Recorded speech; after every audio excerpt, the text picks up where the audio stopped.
બોટાદ જિલ્લાના બરવાડા તાલુકાનું વહિયા ગામ લાંબા સમયથી એક ગંભીર સમસ્યાનો સામનો કરી રહ્યું હતું.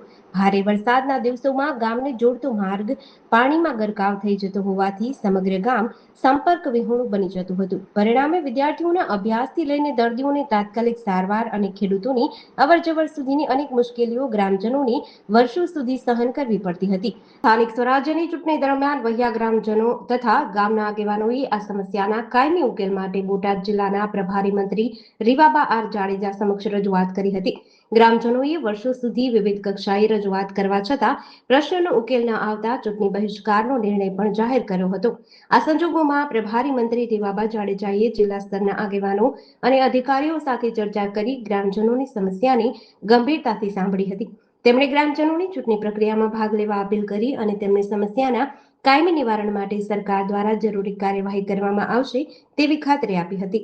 મંત્રીની સમજાવટ અને વિશ્વાસના પરિણામે ગ્રામજનોએ ચૂંટણી બહિષ્કારનો નિર્ણય ખેંચી લીધો અને લોકશાહી પ્રત્યેની પોતાની પ્રતિબદ્ધતા દર્શાવી મતદાનમાં ભાગ લીધો હતો. ત્યારબાદ પ્રભારી મંત્રી રીવાબા જાડેજાએ વહિયા ગામના એપ્રોચ રોડ પર બોક્સ કલ્વર્ટ નિર્માણ માટે રાજ્યના મુખ્યમંત્રી ભૂપેન્દ્રભાઈ પટેલ સમક્ષ રજૂઆત કરી.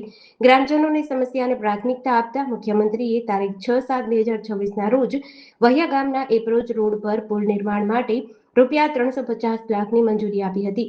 આ મંજૂરીથી વહિયા ગામના લોકોની વર્ષો જૂની સમસ્યાનો કાયમી ઉકેલ આવશે.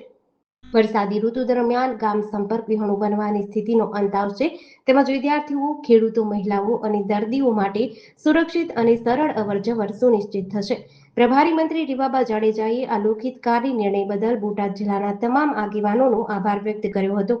જીડીસી ન્યૂઝ સાથે ચિંતન વાગડિયા, બરવાડા.